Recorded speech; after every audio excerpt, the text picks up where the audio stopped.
Hello, everyone. Welcome to GA's Tea Time. We discuss all things General Hospital. If you haven't already, please hit the bell notification. The like and subscribe really helps the channel. And I want to send a special thank you for everybody that has already subscribed. So, guys, let's get our teacups, let's get our snacks, and let's get ready to discuss our favorite characters. General Hospital Daily Recap, Thursday, March 19th, 2026. So, guys, we had a bunch of folks in this episode. We had some Tracy, some Ava, some Sidwell, some Cullum, and many more. So, let's see what our favorite bunch of characters are up to.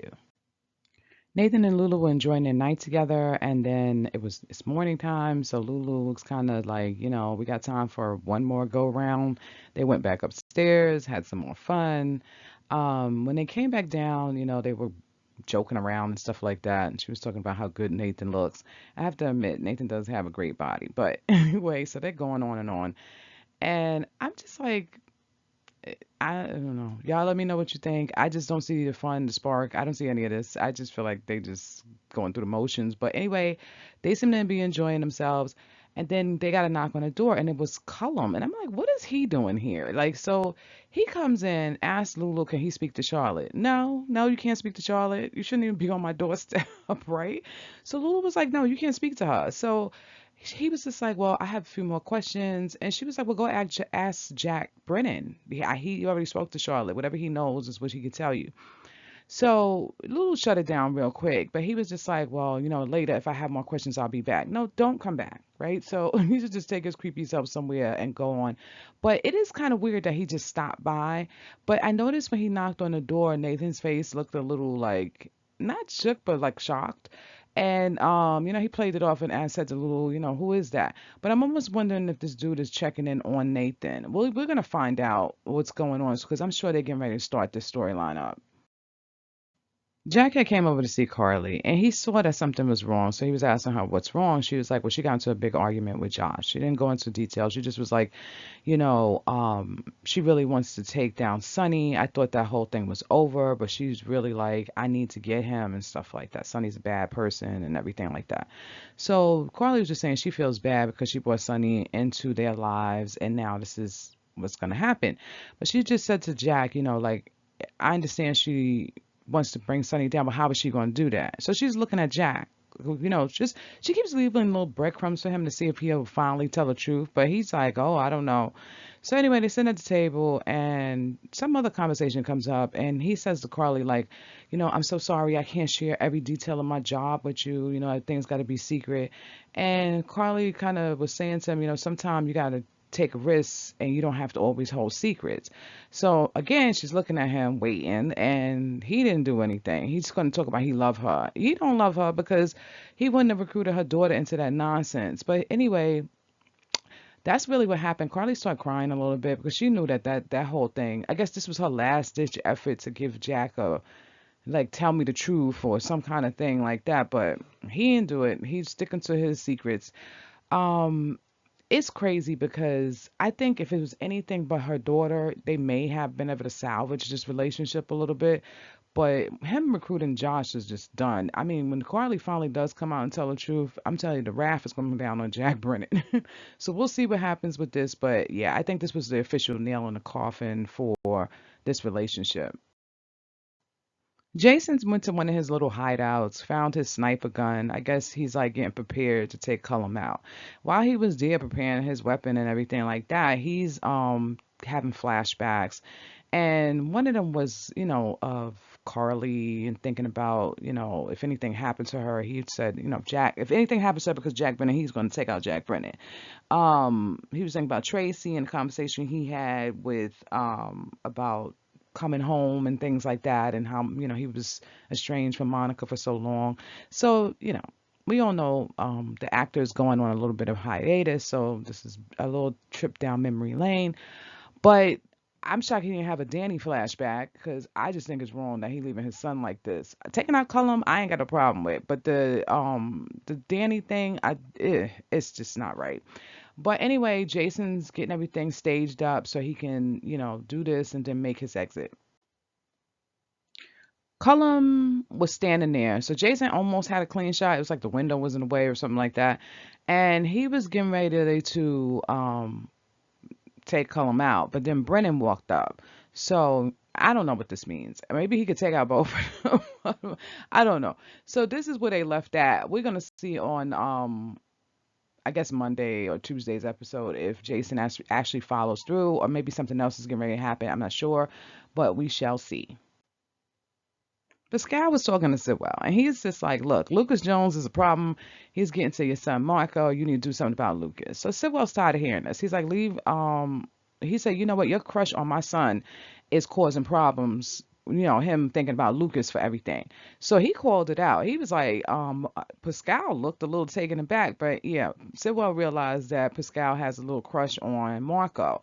So I guess he wanted Lucas out of the way for some other reasons too. So anyway, but that don't mean that Marco gonna be like, ooh, let me get with Pascal. I'm like, get out of here with that. Nobody want him. He's creepy. So anyway, he dismissed Pascal. Sidwell was like, you go. Like Marco came in, he was like, go on. So Marco was like, that's a little rude, but he was like, thank you, Pascal. You know, no, we don't need anything. You can, you know, we're good. So he leaves, and Sidwell and him are talking for a minute, and then Sidwell's like, he has to go. So Marco was like, no, I'm gonna stay here. I got some business I gotta take care of. He finally gets into this safe, right? Takes the medication out, and goes on about his way. Now here's my thing. Why didn't they replace it with some fake valves? You got to put it in the back a little bit. Maybe, you know, they know what the label looks like. They could have found something that looks similar to that, but they ain't do that. They whatchamacallit. So later on, when Pascal comes back to get the medication, I guess he's supposed to give Britt a dose later.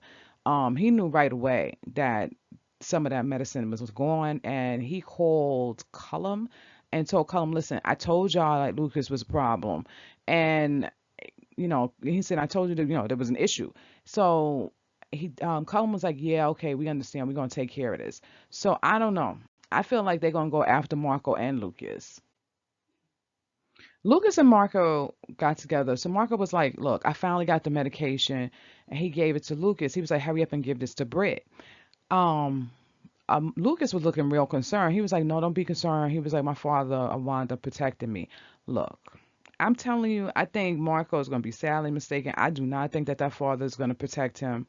I think he's going to look at this as a betrayal, and this might be the last time Lucas see Marco because something's going to come out of this. I don't think that he's going to be so easygoing as not easygoing, but more like understanding or taking care of Marco than Marco thinks. So the other thing too is because these two are intertwined, Lucas should have gave that medication to somebody else. Give it to Brad or something like that to get to Britt.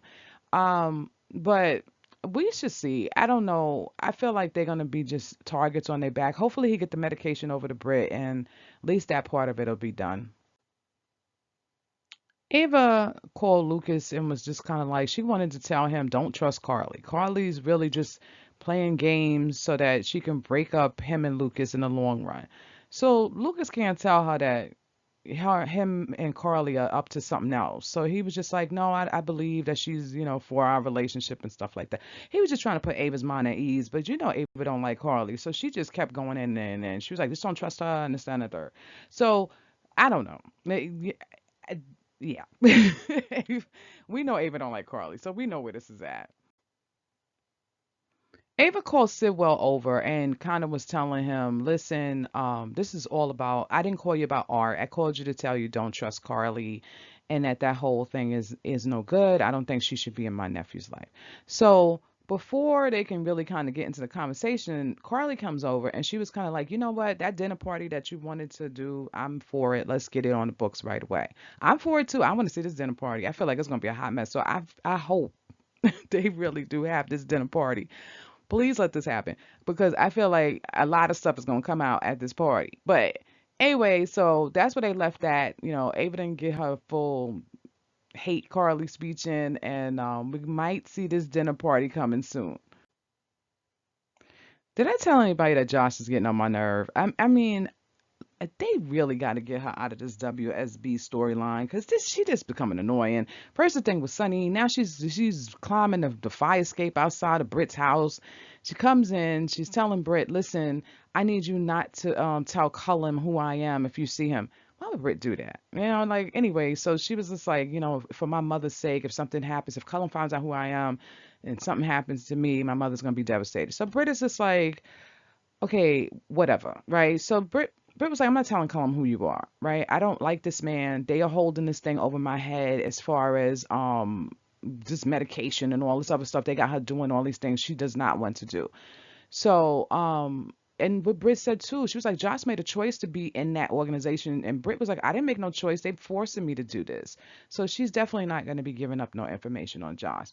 But she did tell Josh, listen, if you could figure out some way to take him down, then do it. Right? Because she's done. The Britt's like, I want to get out of this. And whichever way she can get out, she's for it. Tracy and Alexis was sitting down talking about Danny, right? So Tracy wants Danny to stay at the Quartermain. She is adamant. She was like, he needs to be there and raised at the Quartermain property. Alexis is like, look, he should be with me because it's more stable. Quartermain's always got some nonsense going on and stuff like that. So it seems like Jason is speaking to Diane to get his affairs in order. So if something happens, Danny will go to where he says.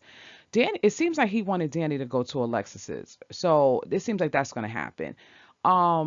But we shall see. I mean, I don't know. Tracy's trying to put her foot down and saying he's probably going to be between the two houses. I can't see him just staying at Alexis's and never coming over to the Quartermains. He's used to being over there. He has a little bit more freedom over there.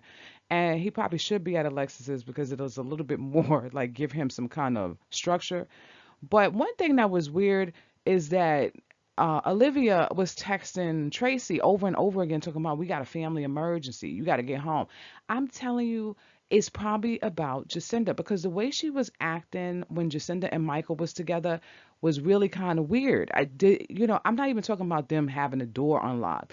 She just seemed like she wasn't with it. And maybe because that lady is ex, or whatever you want to call her, call girl or whatever, she's not appreciating her be around the kids and stuff like that. So we're gonna see where Olivia's gonna go with this. I hope it's not that. I hope it's some other family emergency, but she kept on texting. So we will see what Olivia is gonna have on the books, but I think it's about Jacinda. But anyway, guys, what do you think is your favorite part of this episode? And what is your least favorite? Let me know down in the comment section. And don't forget to hit that bell notification and a like and subscribe because it really helps the channel. And thank you guys again for joining us at GHT Time. Till next time, bye.